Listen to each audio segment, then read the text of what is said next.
Quand Dieu a parlé dans ta vie, le reste, ce n'est plus ton problème. Comment cette chose va s'accomplir dans ta vie, ce n'est plus ton problème.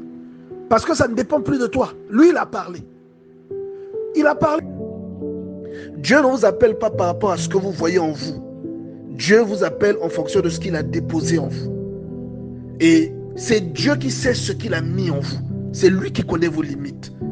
Et quand Dieu vous montre quelque chose, quand il vous dit quelque chose, vous devez croire les yeux fermés. Ce qui fait la différence entre les gens qui prient, qui expérimentent Dieu, et ceux qui prient, mais qui ne l'expérimentent pas, c'est la foi, la conviction. Et généralement, notre foi est mise à l'épreuve dans la tribulation, dans la difficulté. Gédéon ne croyait pas que Dieu était dans sa vie parce qu'il souffrait, parce que sa famille souffrait. Il y a peut-être un bien-aimé qui est en train de passer des moments difficiles et sa famille a des problèmes. Vous souffrez et vous avez commencé à penser que Dieu vous a abandonné. Le fait de souffrir ne signifie pas que Dieu vous a abandonné. Lorsque vous souffrez, ça peut être une épreuve par laquelle vous passez pour mieux connaître Dieu ou encore pour mieux vous connaître. Parfois, Dieu vous prépare à une grâce beaucoup plus grande. Vous devez avoir un cœur vraiment affermi, un cœur noble. Et pour anoblir votre cœur, il est obligé de vous raboter. Il est obligé de vous mettre au feu pour vous épurer. Bien-aimés, ne pensez pas que ce que vous vivez prouve que Dieu n'est pas dans votre vie.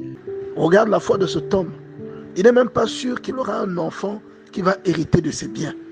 Mais Dieu lui dit que ses enfants hériteront de plus que ça. Ils hériteront du pays là où lui vit comme étranger. Et lui, il croit en cette parole. Il croit. Alors qu'il n'a même pas un enfant. Il n'a même pas un enfant. Dieu, il est vieux, c'est un vieillard. Dieu lui dit, tu auras des enfants qui vont hériter ce pays où tu vis comme un étranger. Et lui, il croit en cette parole. Il dit, moi, je suis déjà vieux. À quelle heure je vais faire tous ces enfants-là? Il dit, ils seront plus nombreux.